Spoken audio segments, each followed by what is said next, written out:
Halo kelas 7, apa kabarnya? Semoga kita dalam keadaan sehat dan bahagia. Hari ini kita akan belajar IPA bersama Ibu Sinta tentang klasifikasi materi dan perubahannya. Adapun tujuan pembelajaran kita hari ini yang pertama, menggolongkan karakteristik materi, yang kedua, menjelaskan perbedaan unsur, senyawa, dan campuran. Klasifikasi materi. Materi berdasarkan wujudnya ada tiga, yaitu padat, cair, dan gas. Sedangkan materi berdasarkan sifat komposisi kimianya dibedakan menjadi dua, yaitu zat tunggal dan campuran. Adapun perbedaan zat padat, cair, dan gas. Padat mempunyai bentuk dan volume yang tetap. Contohnya, batu kamu pindahkan ke gelas, maka batu tetap batu. Batu kamu pindahkan ke piring, maka bentuknya juga tetap menjadi batu, tidak berubah. Jarak antar partikel zat padat sangat rapat. Kamu dapat melihat gambar jaraknya itu rapat dan rapi ya. Kemudian, partikel-partikel zat padat tidak dapat bergerak bebas. Karena dia jaraknya dekat ini, maka partikel-partikelnya itu susah untuk bergerak bebas ya. Zat cair mempunyai volume tetap, tetapi tidak mempunyai bentuk yang tetap, bergantung pada media atau tempat yang digunakan.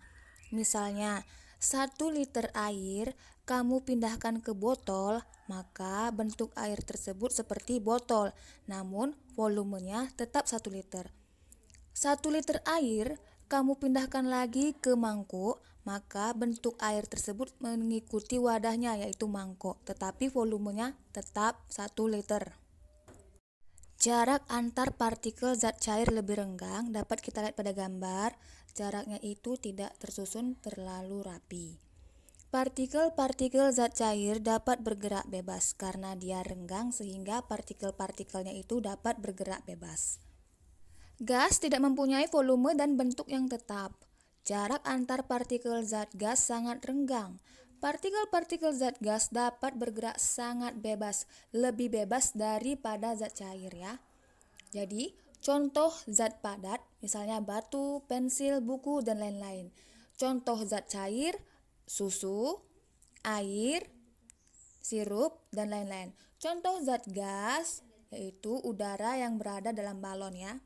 Klasifikasi materi berdasarkan komposisi kimianya, materi dibagi menjadi dua, yaitu zat tunggal dan campuran. Nah, yang akan kita bahas pertama yaitu tentang zat tunggal. Zat tunggal ini dibedakan lagi menjadi dua, yaitu unsur dan senyawa. Zat tunggal atau nama lainnya juga zat murni, yaitu materi yang bersifat tunggal dan homogen, atau terdiri dari satu jenis materi. Contohnya unsur dan senyawa. Unsur merupakan zat tunggal atau zat murni yang tidak dapat diubah lagi menjadi zat yang lebih sederhana dengan cara kimia biasa. Unsur diberi nama dengan menggunakan bahasa Latin berdasarkan penemu pertamanya, orangnya yang menemukan pertama, atau tempat ditemukannya unsur tersebut. Unsur ditulis dengan simbol atau lambang. Simbol unsur yang saat ini digunakan secara internasional adalah simbol unsur yang diusulkan oleh John Jacob Berzelius. Cara pemberian lambang unsur menurut Berzelius adalah sebagai berikut. 1. Setiap unsur dilambangkan dengan satu huruf, yaitu huruf awal dari nama latinnya. 2. Huruf awal ditulis dengan huruf kapital atau huruf besar. Untuk unsur yang memiliki huruf awal yang sama, ditambahkan satu huruf kecil dari nama unsur tersebut. Contoh karbon, nama latinnya, tulisannya carbon ya, dilambangkan dengan C. Sedangkan kalsium, nama latinnya, tulisannya calcium, dilambangkan dengan Ca. Unsur-unsur dibedakan menjadi 3 golongan, yaitu unsur logam, unsur non-logam atau bukan logam, dan unsur metaloid atau unsur semi logam. Nah, ini ada tabel periodik ya. Tabel periodik ini berisi unsur-unsur, semua unsur-unsur. Di mana yang biru itu adalah unsur yang bersifat logam, sementara yang hijau itu unsur metaloid, yang kuning itu non-logam atau bukan logam. Berdasarkan gambar, yang biru adalah unsur logam. Jadi unsur logam ada Li atau litium, Be atau berilium, Na atau natrium, Mg atau magnesium.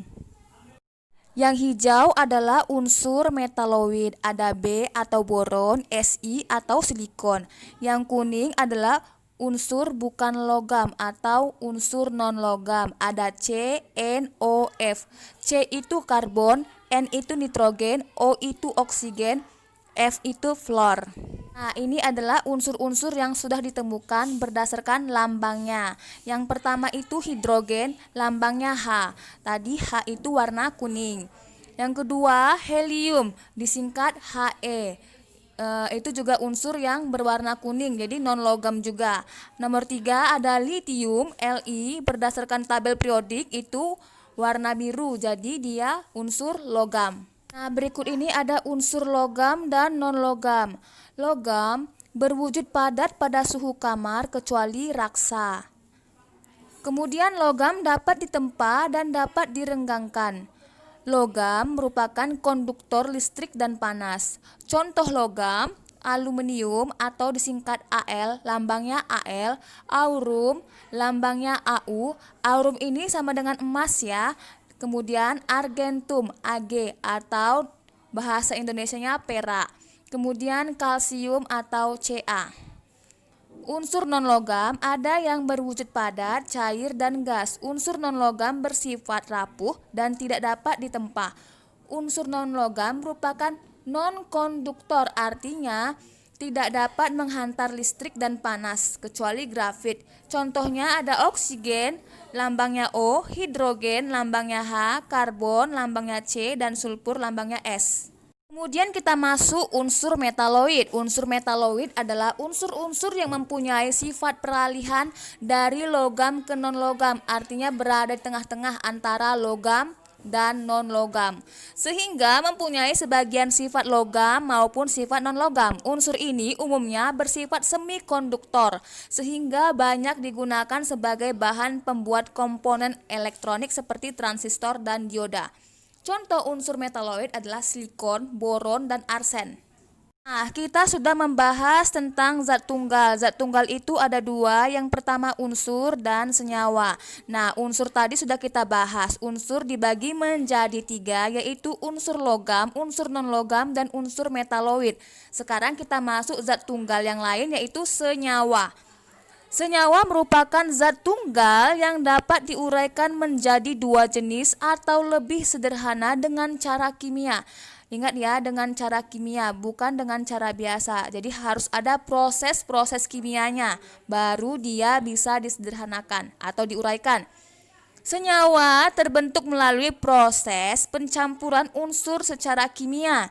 Sifat suatu senyawa akan berbeda dengan sifat unsur-unsur penyusunnya. Misalnya nih, kamu minum air, kamu baru tahu bahwa air itu merupakan senyawa yang terdiri atas gas hidrogen dan gas oksigen. Nah, oksigen di sini merupakan gas dan hidrogen juga merupakan gas. Jika digabungkan membentuk air H2O ya. Jadi, air ini berbentuk cair sehingga senyawa berbeda sifatnya dengan unsur-unsur penyusunnya ya. Jadi, air berbeda sifatnya dengan unsur-unsurnya apa tadi? Oksigen dan hidrogen. Nah, dalam tabel ada contoh lain dari senyawa. Yang pertama yaitu air. Unsur penyusunnya hidrogen dan oksigen. Yang kedua, nama senyawanya adalah garam dapur atau nama kimianya natrium klorida. Jadi unsur penyusunnya dapat kita lihat dari namanya natrium klorida. Jadi artinya ada natrium dan klorin. Kemudian contoh berikutnya, gula tebu atau sukrosa, unsur penyusunnya yaitu karbon, hidrogen, dan oksigen. Tugas untuk kamu berdasarkan gambar di bawah ini, gambar tabel periodik, tentukan 5 unsur logam, 5 unsur non-logam, dan 5 unsur metaloid beserta kepanjangannya. Contohnya nih, unsur logam ada Li. Mengapa Li disebut unsur logam? Karena terletak di warna biru. Biru itu logam. Jadi Li merupakan logam, kepanjangan Li adalah litium. Oke, pelajaran hari ini sampai di sini. Terima kasih.